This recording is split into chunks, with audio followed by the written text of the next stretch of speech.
By 19,137 ngoku abantu abafunyenwe benentsholongwane yeCorona kweli, inani labasweleke yilentsholongwane linyuke amathathu kweziyure zingamashumi nto leyo ebeka inani lamaxhoba abulewe yilentsholongwane ku-369 ukuza kuthi ga ngoku.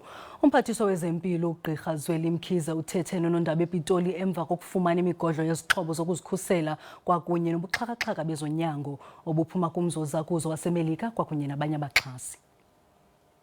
Bayi-18,572 abantu abavavanyelwe intsholongwane yeCorona kweziyure zingamashumi zidlulileyo.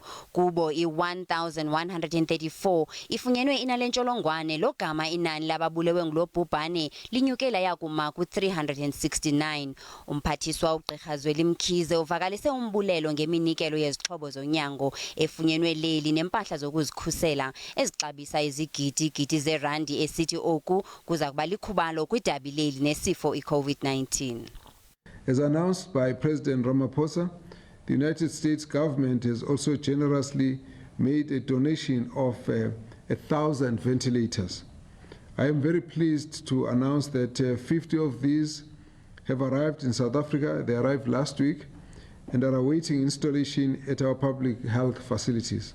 Umphathiswa uthe ingqikelelo yokuba inani lababulewe yiCorona kweli liza kufikelela ku-40,000 ngoNovemba asinto eyingqiniseko. The more we move on with our pandemic, the more we have got more accurate data, the more the models are closer to be helpful to us. Umphathiswa uzimisele ukukhupha abasebenzi bezempilo ukuba baye emakhaya ukwenza umsebenzi ngelokuqinisekisa ukuba abo baphila nezifo ezibenza babe ngamaxhoba alula kwiCorona abayi ezibhedlele.